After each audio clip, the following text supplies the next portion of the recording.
में राजस्थान विधानसभा चुनाव की तारीख जैसे जैसे नजदीक आ रही है वैसे वैसे अब चुनावी कार्यालय खुलने शुरू हो गए हैं। इसी कड़ी में चित्तौड़गढ़ से 2 बार से लगातार भाजपा के विधायक चंद्रभान सिंह की ओर से भाजपा की दूसरी सूची में नाम काटे जाने के बाद लगातार बगावती तेवर दिखाए जा रहे हैं।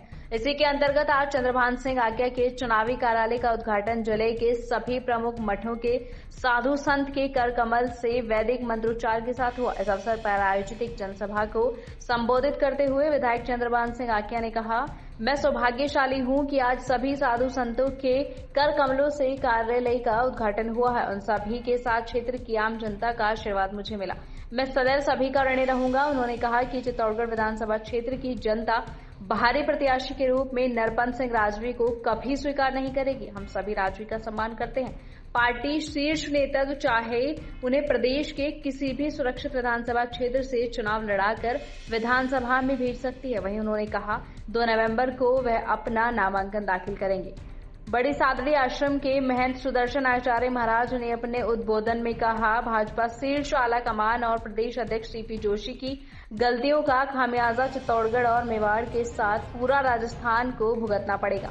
प्रदेश अध्यक्ष सीपी जोशी ने कहा, जिस तरह से अपनी हट धार्मिकता से पहले भी वल्लभनगर विधानसभा क्षेत्र की सीट गंवा चुके हैं और एक बार फिर से सीपी जोशी ने विधायक चंद्रभान सिंह से अपनी व्यक्तिगत द्वेषता निकालते हुए उनका टिकट कटवा दिया, जो कि सीपी जोशी के लिए आने वाले समय के लिए काफी भारी पड़ेगा। बहुत एमएलए देखे हैं। आज 65 साल की उम्र हो गई मेरी। मैंने चित्तौड़ में एक इंसान देखा जो ब्राह्मणों के लिए और सबके लिए, जहाँ किसी ने कह दिया कि आज रामदेव जी का काम करना है, पुरानी जगह का काम करना है, 1 मिनट के लिए भी नहीं कभी ये पे कि आपको क्या चाहिए उसी समय दे दिया। ऐसे इंसान को क्या हम वोट नहीं देंगे? हमें कुछ नहीं करना।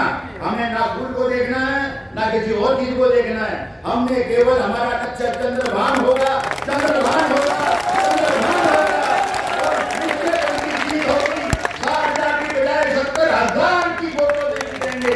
ये हमारा मन का निश्चय है। ये कसम खाओ कि हम चंद्रभान जी के साथ जुड़े रहेंगे। आपको तकलीफ आएगी, ये आएगा, अरे उनके साथ मत जाना। मैं कहता हूँ हम मर जाएंगे, हम खून की नदियां पर हम किसी की जान नहीं लेंगे। आपका विरोध नहीं करे। राजू साहब तो बड़े नेता है।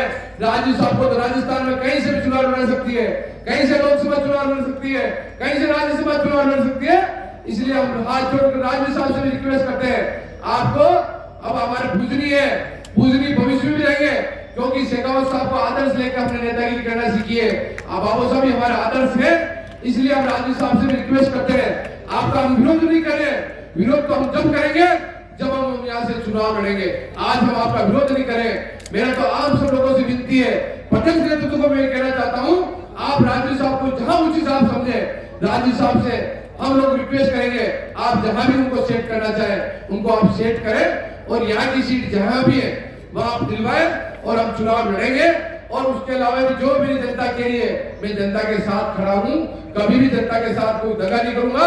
और जनता के बिना पूछे दूसरे दल भी मेरे को काफी मिले, दूसरे दलों में भी मेरी काफी बातें हुई, काफी बड़े बड़े अधिकारियों का फोन आए, बड़े बड़े मंत्री मेरे पास आए, चित्तौड़ में साइलेंट बहुत सी जगह मेरे से मिले।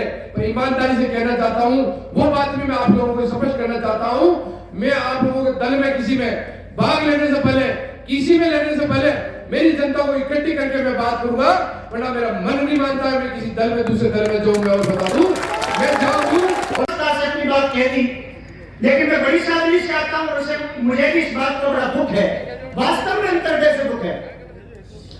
चंद्रभान जी जो सदा सर्वदा धर्म के साथ रहने वाले, धर्म क्या है? हर एक की सेवा करने वाले, पर हित सरस धर्म नहीं भाई, पर पीड़ा सम नहीं अधमाई। और हाँ, मैं सत्य कहता हूं, डंके की चोट पर कहता हूं, उनके साथ अन्याय किया गया है, उनके साथ गलत किया गया है और गलत पर तो बोला जाएगा। यद्यपि जिसने भी गलत किया हो सकता है, आप पार्टी पॉलिटिक्स से बंधे हुए, आप खुलकर न बोल पाए, लेकिन हम खुलकर के बोलने की क्षमता रखते हैं। ये सीपी जी ने बिल्कुल अच्छा नहीं किया है। क्यों? उसका कारण यह है कि कहीं न कहीं संत और धर्म भी इस पार्टी से कहीं न कहीं परोक्ष रूप से जुड़ा हुआ है। बिना इस पार्टी के हम संतों का धर्म की पूर्णता नहीं है। और अगर आप अपनी निज महत्वाकांक्षा को पूर्ण करने के लिए ऐसे पार्टी का नुकसान करेंगे, ऐसे विधानसभाओं का नुकसान करेंगे, तो ये नुकसान पूरे राजस्थान का होगा और 2024 में पूरे भारत का नुकसान होगा और कहीं न कहीं वो धर्म का नुकसान हो जाएगा। इसलिए अपनी महत्वाकांक्षाओं को पूर्ण करने के लिए ऐसा बिल्कुल नहीं करना चाहिए था। अगर कोई कमी होती, अगर किसी प्रकार की कोई लांछन होता, कोई दोष होता तो समझा जा सकता था, लेकिन हलवे की जैसी जीती जिताई सीट को डिस्टर्ब करना और चंद्रबाबू जी को विशेष करके परेशान करना, ये बिल्कुल ठीक नहीं काम किया है।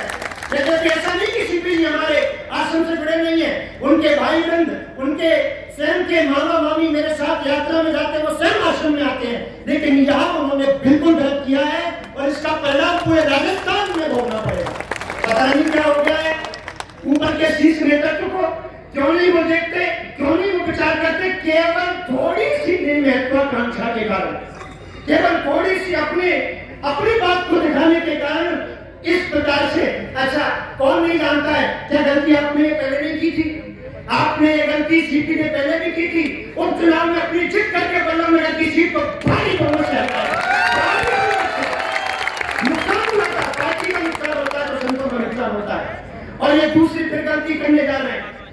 मेवाड़ की सीटों पे ठीक है प्रदेश अध्यक्ष बने, मोदी की लहरों पे सवार होकर के कहां पहुंचे सब लोग जानते हैं। मुझे मालूम है आप मेरे आप तक बातें पहुंचते रही होंगी, जमीन पर आकर के देखो तो पता चलेगा। लहरों में उतर तो कोई भी आसमान में पहुंच जाता है, जमीन पर परिश्रम करके देखा जाए तो मालूम चलता है। और चंद्रबाबू